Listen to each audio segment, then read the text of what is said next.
Friends, welcome.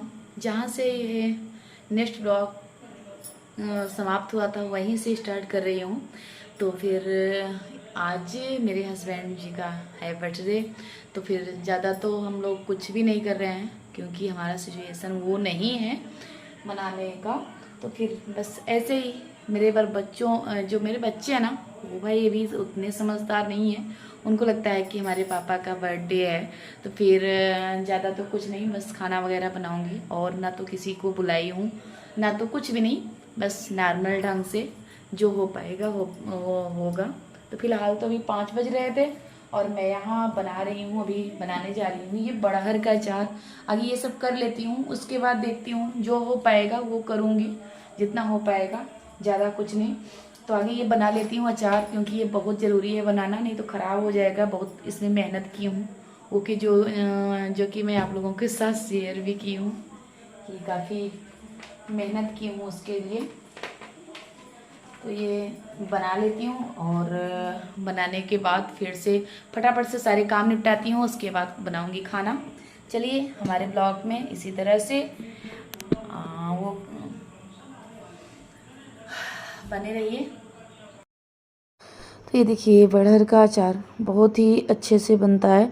तो और मेरी सब्जी आ चुकी थी तो सारी सब्जियों को अभी तो मैं नीचे रख दे रही हूँ, पर इसे भी अच्छे से धुल के सेट करना है, रखना है। तो फिर इस तरह से काम करने में थोड़ा सा टाइम भी लगता है। आज मैं आप लोगों के साथ शाम का रूटीन शेयर कर रही हूँ। तो ये देखिए अचार बनाने के लिए ना, जब मैं खाली रहती हूँ, क्योंकि लहसुन इसमें सबसे ज़्यादा टाइम लगता है लहसुन छीलने में, और अचार में बिना लहसुन डाले तो कोई टेस्ट ही नहीं समझ में आता। और मैं लहसुन डालती हूँ तो ज़्यादा मात्रा में लहसुन डालती हूँ, मुझे बहुत ही लहसुन का टेस्ट अच्छा आता है। तो फिर इसलिए मैं जब खाली रहती हूँ ना, जैसे दोपहर में खाली हुई या तो कोई आ गया बैठी हूँ तो लहसुन लेके बैठ जाती हूँ, छीलती भी रहती हूँ, बातें भी करती रहती हूँ, तो मेरा 2 काम हो जाता है। तो इस तरह से देखिए हर गृहिणी का काम तो एक जैसा, सबका सेम काम है, पर थोड़ा सा देखने से ना क्या होता है कि हमें कुछ आइडिया मिल जाते हैं। तो वही चीज़ है। तो इस तरह से आप भी अगर काम करेंगे ना, तो जैसे कोई चीज़ अचार बनाना है तो एक दिन पहले ही तैयारी कर लिया जाए। तो उससे क्या होता है ना, अगर आज मैं कल तैयारी ना की होती ना, तो आज मेरे यहाँ गेस्ट आ गए थे और मैं बैठ गई तो मेरा अचार ख़राब हो जाता है। ये बड़हर जो है ना, ये अगर एक दिन बॉयल करके अगर सुखवा लो, दूसरे दूसरे या तीसरे दिन अगर थोड़ा सा भी इसमें लापरवाही हुई ना, तो ये ख़राब हो जाता है। तो इसलिए मैंने बॉयल तो कर लिया था सुबह और सुखवा भी लिया था। उसके बाद मैं दोपहर में सोची बना लूँगी, पर मेरे यहाँ गेस्ट आ गए तो मैं नहीं बना पाई। तो फिलहाल मैंने 1-2 दिन पहले ही तैयारी करके रखी थी, लहसुन वगैरह छील के रखा था। तो कुछ भी नहीं लगा, बस फटाफट से लहसुन पीसा। और ये देखिए इसमें मैंने मसाले ऐड किए, मिर्च और लाल मिर्च, धनिया पाउडर और गरम मसाले थोड़े से ऐड किए और हल्दी पाउडर और लहसुन। तो ये ऐड के आगे मैंने सिरका डाला था और उसके बाद अब तेल डाल के और नमक मिक्स कर दूंगी। ये बिल्कुल आसान तरीका है बनाने का और ये बड़हर काफ़ी टेस्टी होता है। एक बार मैंने बनाया था, सब लोगों ने बहुत पसंद किया और मैंने अपने रिलेशन में भी 2-3 जगह दिया तो सबको बहुत अच्छा लगा मेरे हाथों का बड़हर। तो फिर सब फिर से दोबारा मांगने लगे, तो फिर मैं फिर से मंगाई, फिर से बना रही हूँ। और तो ये होता है कि अगर अगर कोई चीज़ हम कर रहे हैं ना, उसकी आगे से तैयारी करके रखेंगे तो उसमें ज़्यादा समय, अगर कोई कभी कभी होता है ना कि जैसे हम लोग गृहिणी हैं तो कभी कहीं जाना हो गया अचानक में, कि कहीं बीमारी किसी के यहाँ कहीं जाना हो गया, अगर कोई गेस्ट ही आ गया तो हमारा काम वहीं ठप हो जाता है, वहीं रुक जाता है। तो उससे क्या है ना, अगर हम पहले से ही तैयारी किए हैं तो ज़्यादा टाइम नहीं लगता। तो मेरा ये हमेशा ही रहा है, तो मैंने पहले से ही तैयारी कर रखा था। लहसुन वगैरह जब खाली रहती थी तभी छील छील के मैंने फ्रिज में स्टोर किया था। तो उससे क्या हुआ, मैं फटाफट से बना ली। तो वहाँ बड़हर का अचार तो मैंने बना लिया। उसके बाद ये देखिए पनीर कट किया, प्याज, शिमला मिर्च, टमाटर, और मुझे बनाना था पनीर टिक्का। तो वो सब्ज़ी बनानी थी। तो इसमें ये देखिए दही में मैंने फेंटा है, गरम मसाले और हल्दी, थोड़ी सी बेसन, सब चीज़ फेंट के उसके बाद ये फटाफट से इसमें मैश करूँगी। तो मैं सोच रही थी थाली में, फिर मैं सोची कि लाओ इसी में देखती हूँ आ जाए तो इसी में मिक्स कर लेती हूँ। तो इसे मिक्स करके आधे घंटे के लिए इसे रख देना है आगे। थोड़ा सा सेट हो जाए उसके बाद इसे तेल में फ्राई करना है। तो पनीर टिक्का बहुत ही आसान तरीके से बनता है और बहुत टेस्ट आता है खाने में। तो मटर पनीर हमारे यहाँ कम पसंद करते हैं, या तो पनीर टिक्का या कढ़ाई पनीर या तो ये सब पसंद करते हैं। तो फिलहाल ये देखिए मेरा बन भी गया और बन गया था। मुझे पूड़ी बनानी थी। फिलहाल सॉरी आप लोगों को सब्जी पूरी शेयर नहीं कर पाई रेसिपी, और किसी दिन फिर से बनाऊंगी तो कर दूंगी। और मेरा मोबाइल चार्ज नहीं था इसलिए मैंने लगा दिया चार्ज में, तो उसी की वजह से आप लोगों को पूरी वीडियो नहीं मैंने शेयर किया। और वो मिलाई थी जो ना, वो सिर्फ एक बार तेल में तलना था, उसके बाद जैसे पनीर बनती है उस ढंग से, पर मैं कभी बताऊंगी आप लोगों को। तो मेरा यहाँ चावल और सब्जी सब कुछ बन चुका है, बस पूड़ी बनानी थी। पूड़ी फटाफट से बेल के छान के उसके बाद इन लोगों को देती हूँ खाना। सलाद वगैरह मैंने कट कर लिया है ताकि केवल छान छान के तुरंत देती जाऊँ खाने के लिए। और इस तरह से काम अगर करो ना, शाम को थोड़ा सा मैं अपना किचन बिल्कुल भी साफ़ सुथरा करती हूँ। तो यहाँ ये देखिए फटाफट से मैं पूड़ी छान लेती हूँ और छान छान के सबको दे देती हूँ। और घर के ही लोग हैं, एक्स्ट्रा कोई नहीं है, क्योंकि मैंने किसी को नहीं इनवाइट किया है, क्योंकि इस बार मेरे यहाँ माहौल नहीं था इनवाइट करने के लायक। तो फिर इसलिए मैं किसी को ना इनवाइट की हूँ ना, तो फिर किसी कुछ भी नहीं, बस बस हम अपनी फैमिली है और कोई नहीं है। तो यहाँ फटाफट से पूड़ियाँ छान लेती हूँ। तो ये होता है कि अगर काम करने लग जाओ ना, तो अगर थोड़ी सी सूझबूझ से अगर हम करेंगे तो जितने घर के काम हैं ऑर्गेनाइज रहेंगे और जो साफ़ सुथरा रहेगा। तो ये देखिए मेरी इस तरह से पनीर टिक्का बन के तैयार हुआ है, और यहाँ ये सब्जी बन के तैयार हो गई, और पूड़ी तली जा रही है। यहाँ सलाद है, चावल है। तो यहाँ फटाफट से मैंने सबको दे दिया, सब खाना भी खा लिए। और अब मेरा लास्ट काम है किचन को साफ़ करना। किचन को साफ़ करके और बर्तन धुल के तभी लेटती हूँ, या तो मेरी तबीयत ख़राब हो या तो सही हो, पर मैं कभी भी किचन को ऐसे जूठा नहीं छोड़ती हूँ। उससे क्या होता है ना, हमारे घर में बहुत सारी बीमारियाँ आती हैं, काकरोच भी वास करने लगते हैं। कि अगर जूठा बर्तन है ना, तो गंदगी की वजह से काकरोच ज़रूर से ज़रूर आएंगे आपके घर में। और फ़िलहाल तो किचन को जूठा रखना ही नहीं चाहिए, शाम के वक्त ज़रूर साफ़ करके किचन सोना चाहिए। तो मेरा ये रहता है कि मैं किचन अच्छी तरीके से साफ़ करती हूँ आगे, और उसके बाद फिर पूरा आगे बर्तन साफ़ करूँगी।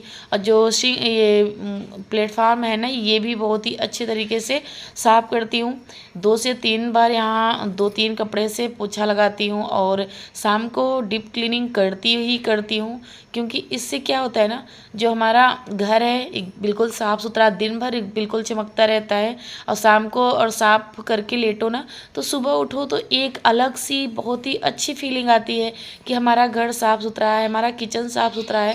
तो वो जो फीलिंग बहुत ही अच्छी आती है। तो इसलिए मैं ज़रूर से ज़रूर अपना किचन जो है ना, कभी भी गंदा नहीं छोड़ती हूँ। और शाम को तो पूरी विधिवत से बहुत ही अच्छे तरीके से साफ़ करती हूँ, एक एक चीज़ों को उठा के साफ़ करती हूँ। तो ये देखिए पूरा मेरा ये बर्तन तो साफ़ कर लिया। अब धुलने के लिए जहाँ रखना है वो अच्छे से पोंछ लिया। अब फटाफट से धुल के आगे यहाँ रखूँगी, पानी गर जाए उसके बाद मैं स्टैंड में लगाती हूँ। और जो बेसिन के ऊपर स्टैंड रखा है उसमें तो वहीं उसी टाइम लगाती जाती हूँ, क्योंकि वो पानी ना गिर के मेरे बेसिन में ही फिर से आ जाता है, तो वहाँ लगाने में दिक्कत नहीं होती है। तो जो स्टैंड के ऊपर बर्तन रखना होता है वो उसी में रखती हूँ, और जो वैसे अलग से स्टैंड में रखती हूँ ना, तो वो यहाँ रख देती हूँ आगे। थोड़ा सा पानी गिर जाता है उसके बाद रखती हूँ बर्तन। तो इस तरह से मैंने पूरे बर्तन को धुल लिया, और इसीलिए मैंने एक स्टैंड इसमें लगवाया था बेसिन के ऊपर। उससे क्या होता है, मैं फटाफट से बर्तन धुलती जाऊंगी और उसमें लगाती जाऊंगी। पानी गिर जाएगा तो अगर ज़्यादा बर्तन है तो और अलग कहीं रख लेती हूँ। तो इस तरह से काम करने में ना थोड़ा सा आसानी होती है। तो मेरा यहाँ फटाफट से बर्तन तो धुल गया। अब यहाँ लगा लेती हूँ आगे, गैस को पोंछ लेती हूँ अच्छे तरीके से, और पूरे प्लेटफार्म को अच्छी तरीके से पोंछ लूँगी। तो ये जो दीवारें हैं ना वो भी अच्छे से आगे एक बार इससे पोंछूँगी, फिर लाइजॉल डाल के और एकदम बिल्कुल क्लीन करूँगी अपने किचन को। ताकि इस समय गर्मियों का टाइम है ना, तो मक्खी वगैरह ना लगे और कोई चीज़ कॉकरोच वगैरह ना आए। और बारिश के टाइम मौसम में बहुत घर को बिल्कुल साफ़ सुथरा ना रखो ना, तो चींटियाँ चींटियाँ और कॉकरोच वास करने लगते हैं। तो फिर इस तरह से आगे मैंने ये जितना चम्मच था और ये सब कुछ लगाया इसमें स्टैंड में। बहुत सारे शाम के तो बहुत सारे बर्तन भी हो जाते हैं। तो ये एक एक स्टैंड मैं ऐसे ही हटा हटा के साफ़ करती हूँ, डेली का डेली करती हूँ। नहीं तो ये पता है, अगर थोड़ा सा भी जमने लगे ना, तो मेरा ये जो प्लेटफॉर्म है ना, ये ख़राब हो जाएगा। तो इसके लिए मैं ये ज़रूर ये करती हूँ। और हम गृहिणियों को करना भी चाहिए। जो हमारी साफ़ सफाई का वो है ना, वो करने से बिल्कुल किचन बिल्कुल चमकता रहता है। नहीं तो अगर हम लोग आलस कर गए ना, आलस की वजह से जितना वो है सब खराब हो जाएगा। और रोज़ रोज़ टाइल्स हो या तो रोज़ रोज़ तो घर बनता नहीं। और देखने में भी बुरा लगेगा, कोई आ गया तो क्या बोलेगा कि हम लोग सारे दिन घर पे रहते हैं और साफ़ सफाई का भी ध्यान नहीं देते हैं। तो एक बार मैं चाहे सुबह चाहे शाम को एक बार डीप क्लीनिंग करती ही करती हूँ किचन में। तो यहाँ ये देखिए, मिक्सर को भी अच्छे से साफ़ करना था। तो ये देखिए, एक बार गीला कपड़ा से फिर से सूखा कपड़ा से इसे अच्छे से मिक्सर को भी साफ़ कर लिया।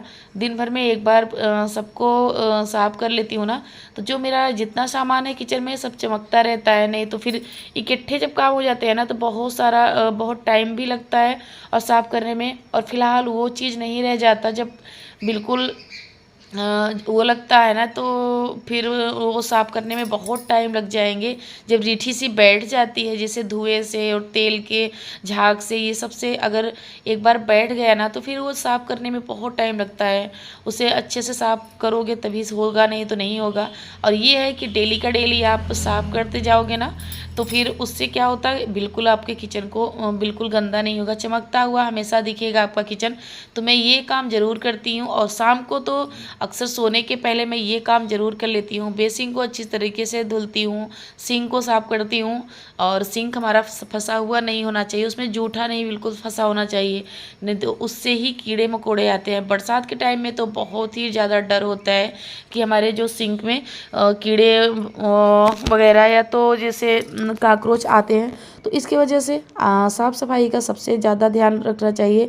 बिल्कुल आलस नहीं करना चाहिए। कुछ होता है ना कि अगर खाने के बाद बिल्कुल एक बार आलस तो आता है, पर आलस को दूर भगाते हुए मैं अपने कामों में लग जाती हूँ। और काम जब हो जाता है ना, तो एक जो अच्छी फीलिंग आती है वो होती है। और अच्छी फीलिंग के साथ बहुत ही अच्छा होता है। नहीं तो सुबह क्या होता है ना, अगर उठो जूठा बर्तन दिख गया तो बहुत ही अजीब लगता है। यही अपने ब्लॉग का करती हूँ। अगर पसंद आया हो तो लाइक करिए, सब्सक्राइब करिए, ज़्यादा से ज़्यादा शेयर करिए।